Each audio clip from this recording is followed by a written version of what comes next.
Halo, Assalamualaikum warahmatullahi wabarakatuh. Perkenalkan, saya Muhammad Rizky Kurniawan dari kelas PKI 5C. Saya di sini akan menjelaskan tentang moderasi beragama, yaitu menjaga keseimbangan dalam keberagaman. Apa itu moderasi beragama? Moderasi beragama adalah konsep penting dalam kehidupan berbangsa dan beragama di salah satu di Indonesia, di mana masyarakat Indonesia terdiri dari berbagai suku, agama, budaya, dan bahasa, sehingga perbedaan adalah hal yang sangat wajar. Namun, perbedaan tersebut seringkali menimbulkan gesekan sosial apabila tidak dikelola dengan baik. Disinilah pentingnya moderasi beragama, yaitu sebagai jalan tengah mengajarkan umat untuk beragama secara adil, seimbang, toleran, dan tidak berlebihan.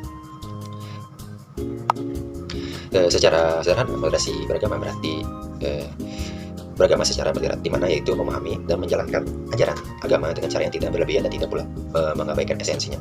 Menurut Kementerian Agama Republik Indonesia tahun 2019, moderasi beragama adalah cara pandang, sikap, dan praktik beragama dalam kehidupan bersama dengan mengedepankan keseimbangan, keadilan, dan toleran.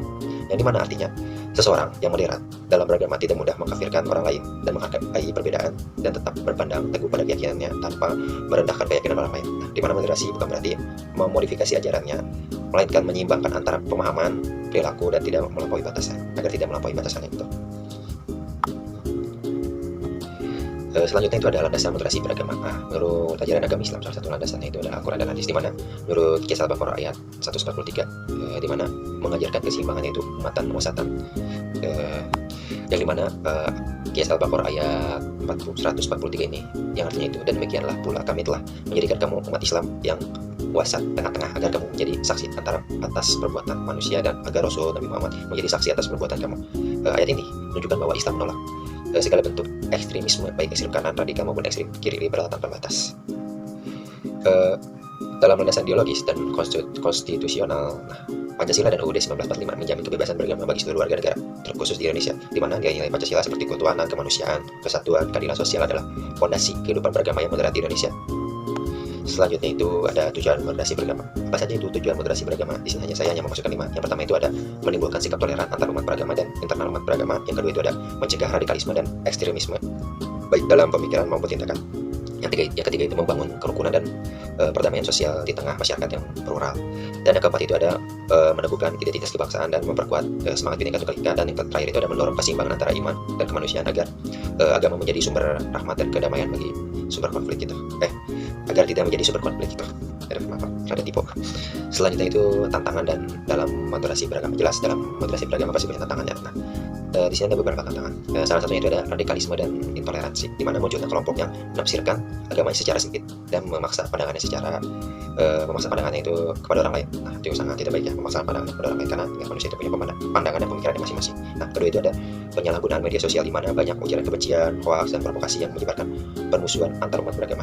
Yang ketiga itu ada politik identitas, di mana agama itu dijadikan alat untuk kepentingan politik tertentu. Yang keempat itu ada kurangnya literasi keagamaan, yang dimana pemahaman agama yang dangkal membuat sebagian orang mudah terjebak dalam sikap fanatik itu sendiri. Selanjutnya itu ada strategi dan implementasi moderasi beragama. Di sini ada beberapa sektor ya. Salah satunya itu ada dalam bidang pendidikan, di mana selalu menanamkan nilai-nilai toleransi dalam kebangsaan sejak dini di sekolah, terus memasukkan materi moderasi beragama dalam kurikulum pendidikan beragama, dan melatih guru dan dosen agar mampu menjadi teladan dalam sikap moderasi atau moderat gitu. Dalam masyarakat kita harus mengadakan namanya dialog antar umat beragama atau forum lintas iman agar menyelaraskan pandangan terkait agama dan menyelenggarakan kegiatan sosial bersama seperti bakti sosial atau gotong royong, ataupun menghidupkan budaya musyawarah dalam menyelesaikan perbedaan. Moderasi beragama bukan berarti menurunkan kualitas iman, tetapi justru menguatkan cara beragama yang rasional, damai, dan berkeadilan, di mana agama sejatinya mengajarkan kasih sayang dan keadilan, dan dengan moderasi umat beragama dapat hidup berdampingan dalam kedamaian. Moderasi beragama itu adalah tugas kita bersama dalam menjadi umat yang baik, berilmu dan toleran, agar agama benar-benar menjadi rahmat bagi seluruh alam, yaitu rahmatan lil alamin. Moderasi beragama adalah solusi cerdas dalam konseptual bagi bangsa Indonesia yang majemuk. Dengan memahami dan mengamalkan moderasi beragama, kita dapat menciptakan kehidupan sosial yang damai, adil, harmonis, dan sesuai dengan nilai agama yang sangat kebangsaan. Akhir kata, wassalamualaikum warahmatullahi wabarakatuh.